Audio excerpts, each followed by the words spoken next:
A culture shift is very difficult to do, and it's not something that happens overnight. And so it takes time. The more barriers that you can break down, the more you will impact and change your culture. And when you see some of the individuals with disabilities that are engaging in an open environment, say at a park, it really warms your heart. And to implement the changes that we have implemented really started by bringing the right people around the table, forming our coalition, beginning the conversation. It had to start there. All right, should I go? So I think myself as a person with a disability, I really see some of the ways that maybe we don't think about including others. Because oftentimes we get these mental barriers where we think it's going to be a monumental shift to make it more inclusive. And the reality of the matter is, with a few subtle changes and small things, you can include people with disabilities. I think parks such as this really are opening people's eyes to how easy it is to be inclusive, to thinking differently. And I think for me, it's about just making people feel a part of it. It's about bringing families together and making sure that no one's left out. Everyone can have a good time, everyone is a part of the action. And I think for myself, I mean, growing up now and seeing how we can bring families together and how kids can still be a part of the action and feel that they're a part and they're included and they're thought of, I think that's huge. You look at things such as the sidewalk going up to the shelter house. It's a game changer. You know what I mean? Trying to get people to be able to navigate through the grass and hop up onto the shelter platform, that can be challenging.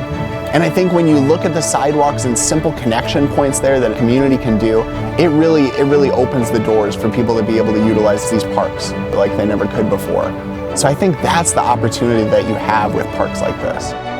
When we address inclusive practices, we don't narrow it to just a disability. It's also for people who push strollers, people who walk more than two people beside each other. As part of the whole, we're able to incorporate aspects of a project that normally wouldn't be included. A happy, healthy community is much more than compliance, and incorporating how people use their world, I think that's really a big deal. So Sioux City Parks and Recreation got into this job in this position to do exactly what we've been able to do for the last 5 years. We are adding parks, we're adding to the quality of life, we're letting people come out here and play, increasing our sense of community. In the summer, we have a splash pad for kids that's all completely free to come out here and play. We offer different programs and different events that are out here throughout the summer.